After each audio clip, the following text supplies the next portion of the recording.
Une décision historique. Certains économistes parlent même d'une petite révolution aux conséquences aussi imprévisibles qu'incertaines. La Réserve fédérale, la Fed américaine, a relevé ses taux d'intérêt hier soir à l'issue d'une réunion de 2 jours. Je vous propose tout d'abord d'écouter la présidente de la Fed, Janet Yellen. La Commission fédérale des marchés financiers de la Fed a décidé de relever le taux directeur de 1/4 à 1,25%. Cette décision marque la fin d'une période exceptionnelle de 7 ans, pendant laquelle les taux ont été maintenus proches de zéro pour soutenir la reprise de l'économie, après que nous ayons connu la pire crise financière depuis la Grande Dépression.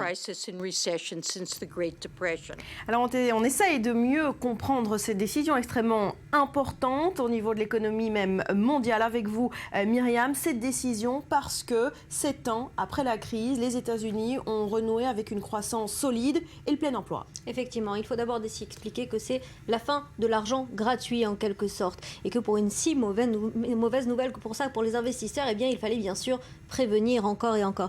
Et puis sur l'importance d'une telle décision dans la planète finance, c'était l'événement de la semaine, un peu à l'échelle de Star Wars, si vous voulez, pour les restes du monde. Alors cette décision de la Fed, la fin de l'argent gratuit, beaucoup de prudence d'abord de cette réserve fédérale, un timing extrêmement étudié et puis un dosage homéopathique, on en est à 1/4 de point de l'intérêt. L'objectif d'abord, c'est de donner le signal d'une économie américaine en pleine croissance, beaucoup plus stable. Et pourtant, tout n'est pas rose au pays de l'oncle Sam aujourd'hui. Il y a d'abord une inflation persistante qui reste bien en deçà des prévisions de la Réserve fédérale américaine.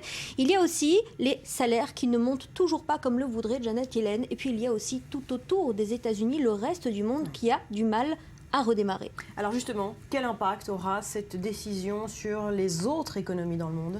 Alors d'abord, on va attendre des perturbations éventuelles sur les marchés qui devraient être moindres. D'abord parce que cet événement, on l'attendait, on l'a précisé, c'était déjà 7 ans de taux d'intérêt à zéro, le premier resserrement monétaire depuis 9 ans et demi. Donc on peut dire que les marchés étaient, si on peut dire, préparés. Et les premiers signes l'indiquent également. Ce matin, les marchés asiatiques sont repartis à la hausse. Pas de traumatisme en vue, mais toutefois, on surveille une économie chinoise qui reste extrêmement fragile, une Union européenne qui reste à la traîne et qui, pourtant, pour avoir un euro compétitif, pourrait, elle aussi, devoir relever ses taux d'intérêt directeurs, même si de la même façon que les États-Unis, ces 10 dernières années, ont injecté 2500 milliards de dollars dans leur économie, et bien, côté européen, on n'en est pas encore sorti, et Mario Draghi, de son côté, devrait poursuivre ses rachats de dettes massifs et rester encore un pas en arrière des États-Unis. Merci Myriam. Dans l'actualité,